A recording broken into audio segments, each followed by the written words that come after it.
Hello दोस्तों, कैसे हैं। दोस्तों, आज हम आपको सुनाएंगे नाई की चतुर पत्नी की कहानी। कहानी बहुत मज़ेदार होने वाली है। एक गांव में एक नाई रहता था जिसका नाम रामू था। रामू की दुकान गांव के बीचों बीच में थी। उसकी दुकान बहुत चलती थी। लोग वहां पर बैठकर गप्पे मारते थे और रामू की पत्नी का नाम सावित्री था। वह गांव में अपनी चतुराई के लिए प्रसिद्ध थी। अब पहले तो उसकी दुकान बहुत अच्छी चल रही थी, लेकिन कुछ ऐसा हो गया था कि उसकी दुकान में काम आना बंद हो गया था। उसकी दुकान चलना कम हो गई थी। अब वो परेशान होता है और अपनी पत्नी को बताता है। कहता है, सावित्री,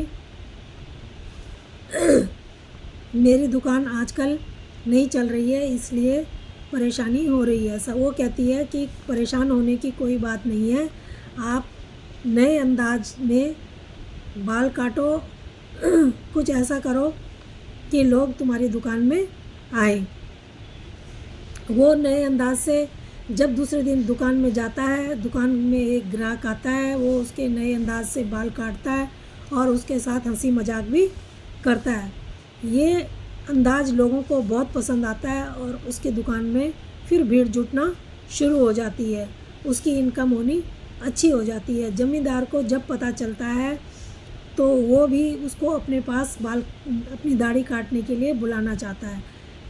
लेकिन जब रामू को पता चलता है इस बात का, तो वो अपनी पत्नी को बताता है कि ज़मींदार की दाढ़ी तो बहुत उलझी हुई है और उसको कोई भी नहीं काट रहा, क्योंकि ज़मींदार बहुत वैसे भी गुस्से वाला है। ज़रा सी गलती होने पर वो कुछ भी किसी के साथ बुरा व्यवहार कर सकता है।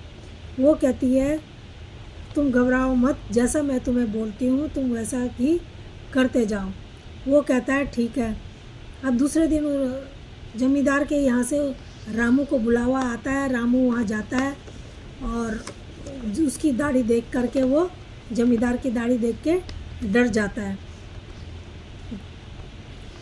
फिर कहता है ज़मींदार को कि आपकी दाढ़ी तो बहुत ख़ास है, इसके लिए औजार भी ख़ास ही है, जो सिर्फ मेरी पत्नी के पास है और किसी के पास वो औजार नहीं है। ज़मींदार उसको औजार लाने की अनुमति दे देता है। वो घर जाता है और अपनी पत्नी को सारी बात बताता है। उसकी पत्नी हंसती है और कहती है। दूसरे दिन दोनों पति पत्नी ज़मींदार के पास पहुंचते हैं ज़मींदार के बाल काटने के लिए। ज़मींदार की दाढ़ी में वो जो उसकी पत्नी रामू की पत्नी होती है, वो अपनी पोटली में से कुछ निकालती है और लगाने लगती है। ज़मींदार पूछता है, ये क्या है। वो कहती है, ये एक ख़ास किस्म का तेल है और कंघी है, जिससे मैं आपके दाढ़ी में लगा रही हूँ।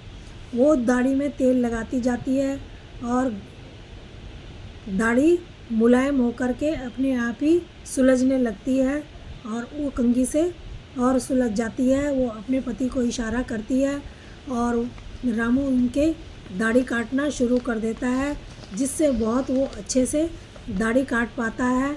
वो कहता है, ये तो बहुत आसान था, ये तो कोई मुश्किल काम नहीं था।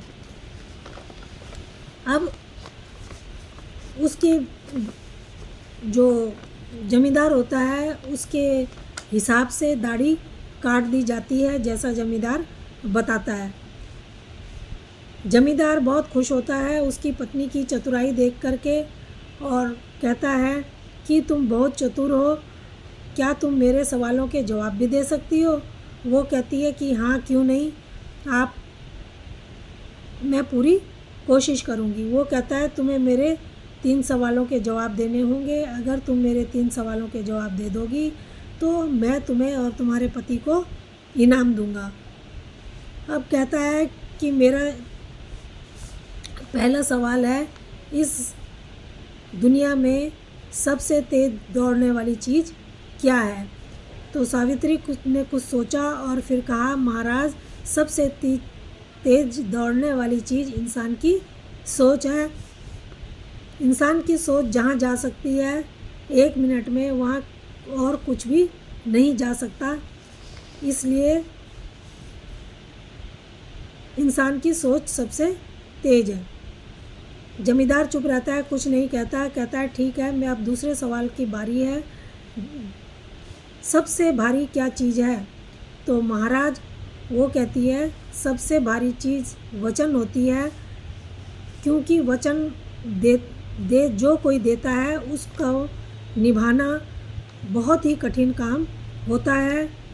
वचन का बोझ सबसे भारी होता है, क्योंकि उसे तोड़ना और समझो उसकी इज्जत और आपकी ईमानदारी को तोड़ना के समान होता है। अब जमींदार कहता है कि ठीक है, मेरे तीसरे सवाल का जवाब देना। मैं तीसरा सवाल आपसे पूछता हूँ। वो पूछता है दुनिया में ऐसी क्या चीज़ है जो हर कोई पाना चाहता है लेकिन उसे पा नहीं सकता? तब सावित्री ने कहा महाराज, इंसान को संतोष चाहिए और वो कोई नहीं पा सकता। इंसान की इच्छाएं कभी भी ख़त्म नहीं होती। एक इच्छा पूरी होती है तो दूसरी उत्पन्न हो जाती है। तो जमींदार यह सुन के हैरान हो जाता है और वो सोच रहा था कि सारे सवालों का सही जवाब दे दिया। उसने अपनी हार मान ली और कहा ठीक है, मैं तुम्हें और तुम्हारे पति को इनाम देता हूँ। उसने अपने मुनीम को बुलाया और एक मोहरों से भरी हुई थैली मंगाई और वो उनको दोनों को भेंट कर दी और कहा ये तुम दोनों के लिए इनाम है, और साथ ही तुमको मैं कुछ ज़मीन भी देना चाहता हूँ। जो तुम्हें अच्छी लगे वो ज़मीन में भी तुम ले सकते हो, जितनी चाहे उतनी ले सकते हो। सावित्री कहती है कि महाराज, आपने हमें तो बहुत कुछ दे दिया, लेकिन हमारे गांव में लोग जो हैं वो बहुत गरीब हैं। उनके घर में चूल्हा भी जलना मुश्किल हो जाता है।